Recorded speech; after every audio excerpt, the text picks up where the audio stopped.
Hello, welcome to Big Picture Monday. My name is Cali Black here with all the context you need to totally rock this week's Come Follow Me readings. This week we're studying Doctrine and Covenants sections 102 to 105. This is a fascinating week to study because it really centers all around the story of Zion's camp. You may have heard of that before, maybe you haven't, but regardless, we're going to dive into the briefest details I can give you while also feeling like you can totally understand it this week. There are actually, out of the 4 revelations we're studying this week, 2 of them have to do with Zion's camp. I'm going to start with those because I feel like Zion's camp is the main story here, and then we'll talk about the other 2 at the end. Real quick, my 4th quarter study guide is available starting this week, so keep your eye on my social media or on my email list if you want to grab your study guide, Big Picture, Little Picture study guide for 4th quarter, the last 3 months of the year, which starts in 2 weeks. Insane. Covers so much in church history. If you've been like, wow, it's hard to keep up with what's going on right now, the wheels are going to come off in the 4th quarter. We study the Kirtland Temple dedication. Everyone moves to Missouri, kicked out of Kirtland. Everyone's kicked out of Missouri. We have Liberty Jail. We have Nauvoo. There's a lot of stuff, all the way through the end of modern canonized church history that we have in the scriptures. I'd love to help you through it with weekly context. It's all this good stuff that you get each week in the videos, but written down in bullet point form so you can refer to it more often. Plus, tons more just like helpful at a glance information if you need to be quickly reminded what a section's about, who these people are, maps, of course, especially as these locations change, and 7 spiritual guiding questions to help you really dive in and apply. It's great for teachers, great for anyone who's really just wanting to get it, feel like they understand what's happening here at the end. Let's finish strong for Doctrine and Covenants, okay? I'd love to help you with that. Check out Come Follow Me Study for all the details and to grab that when it's available because you'll need it in 2 weeks. Okay, Zion's camp. At this point, we know that the saints in Missouri, Independence, Missouri specifically, have been dealing with some very rough mob attacks, a lot of violence from the people who live there. And by this point in time, and by that I mean February of 1834, the beginning of 1834, pretty much all the saints had been kicked out of Jackson County. The mobs had been successful in even those saints who were trying to hold out to the end. A lot of them had been pushed into Clay County, which was just a county next door. And the people there were very welcoming at first, like, hey, you are refugees from the other county, we will help you in. And so a lot of these saints are just waiting because their property and everything that they own is still in Jackson County, and yet they've been pushed out to Clay County. Well, it's in February of 1834 that the Lord gives Joseph a revelation. This is the revelation known as Doctrine and Covenants section 103. And in this revelation, the Lord says, grab a group of men and march to Missouri so that you can help to redeem Zion. Now, what everyone felt that this meant was that they were ready to march and get the saints back to their land that they owned in Jackson County. In fact, the Missouri governor had said, yes, that was great injustice that your people were pushed out. I'm going to send the state militia to help accompany these saints back to their rightfully owned lands in Jackson County. And so Joseph and many of the other men saw Zion's camp, what this march would be called, as a group that would go with the state militia and they would help accompany the saints back to Jackson County. There might even be some violence with the mobs that might be opposing them, but they would be able to redeem Zion and get them back to their lands, which Independence, Missouri is Zion, the center location of Zion. So that's what they're referring to.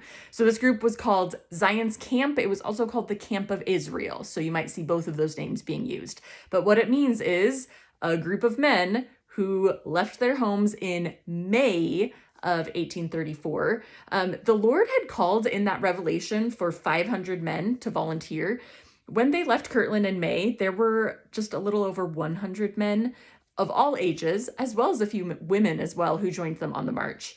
And they started the over 700-mile trip to Independence, Missouri. Now, along the way, there were other little groups of reinforcements that missionaries were getting from other stakes of Zion. to gather, so that by the end there were over 200 people marching in this group. Now this march lasted about a month and a half.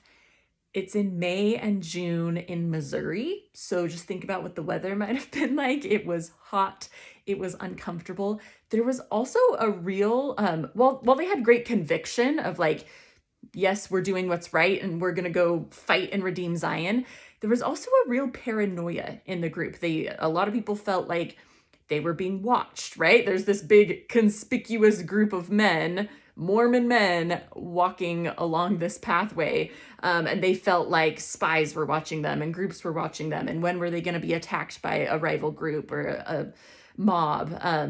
There was just like a general sense of unease.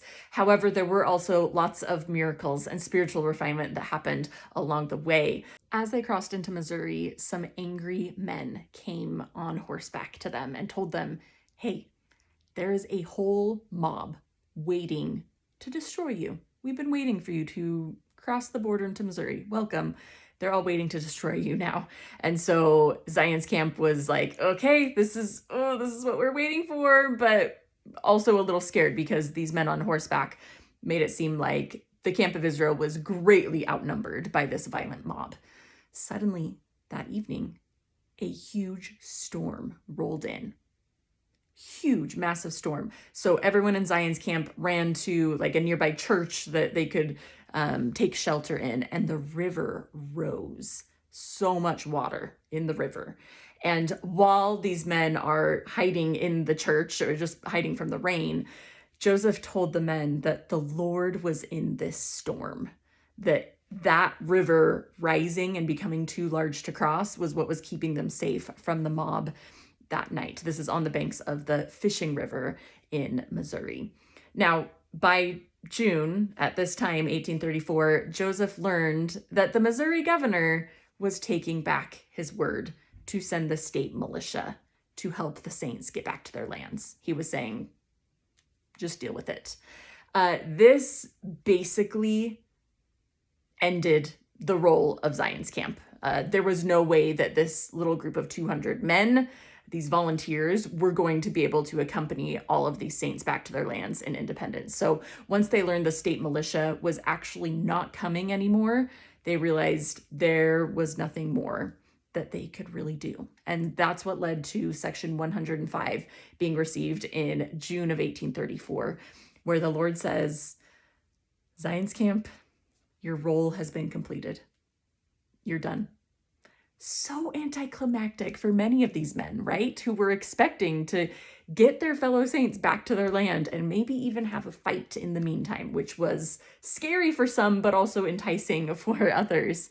And the Lord tells them that the chastening and the refinement that they experienced along the way is the real blessing. Now is not the time for them to redeem Zion, and they are asked to return back to their homes. Now, as you can imagine, a huge variety in responses to this revelation that Joseph received there on the banks of the Fishing River in Missouri.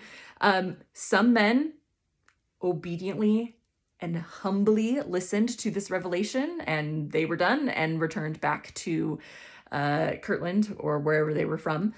Other people felt like they still wanted to join the saints in Missouri, but they were going to do so peaceably because trying to defend them was not going to be an option. So some saints just joined the Missouri Saints since they were close by anyways. Others were so disaffected by what they believed was going to happen and what actually happened and Joseph's role as a prophet and what the Lord's commands were that they ultimately left the church because of the disappointments that happened on Zion's camp. That's it for the end of the Zion's camp story. Like I said, that covers two of the revelations. Let's talk about the other two real quick. They actually both happened before Zion's camp happened, just earlier in that year before they left. So just before Zion's camp, but that's really the main focus of the story this week. Section 102 organized the very first High Council. And the Lord specifically gives directions for what we call membership councils when someone's standing in the church is being examined, and gives all sorts of direction for that. Now, the quorum of the 12 apostles was not organized yet. That was not something that existed at this point in time. However, Later, a few months later, actually, when the Quorum of the 12 Apostles was organized, Joseph went back to this revelation and he made it clear that the High Council was under the authority of where the Quorum of the 12 was. The Quorum of the 12 had a greater priesthood authority than the Quorum of than the High Council, which makes sense to us because we see High Councils in our stakes, right? But that was something that needed to be cleared up, that the High Council was not over the entire church, it was just over the area, and the Quorum of the 12 was over that in authority. So you'll see that little note added. And lastly, section 104 basically disbands the entire united firm. We've talked about this in a few different revelations as it was established, and then some changes were made along the way. But here we are about 2 years after the united firm was organized. This again was this organization meant to kind of take care of all the church's financial endeavors and educational endeavors and as an easy way to do that. However, the firm had taken on a lot of debt and it was not proving to work well. So at this point it was disbanded and every man that was a part of the firm received their own stewardship, like something that they were now in charge of. And from this point forward, the High Council was the one who in charge of the financial endeavors of the church for the time being at that point. Okay, that's it for me for this week. Your turn to dive into this story of Zion's Camp, but also these additional revelations as well. I think it is a fascinating story of our expectations, of what the Lord asks us, but also of what we expect prophets and our leaders to be and do. I think this really hits on the tension of all that, and I kind of love it. We can see so many amazing church leaders who were on that camp, that march. They were in Zion's camp. They were in the camp of Israel. That truly was a time of refinement. And yet it's so hard to be like, wait, that was the whole purpose? I thought it was to actually get the saints back to their homes.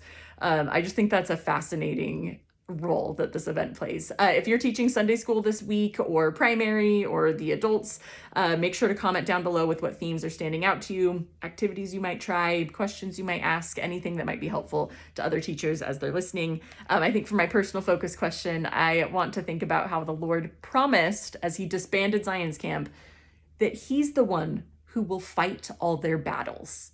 And I think what a beautiful promise that is. And I want to reflect on, when do I feel like the Lord has fought a battle in my life for me? And maybe how could I humbly request his help more often in my life to help fight my battles? And probably it's happening more often than I realize. So maybe how also can I open my eyes to see where the Lord is fighting my battles for me when I'm like, what? I was going to be involved here, right? And the Lord's like, hey, I will take care of that for you. I want to look for those opportunities a little more often in my life. All right, have a great week this week and happy studying.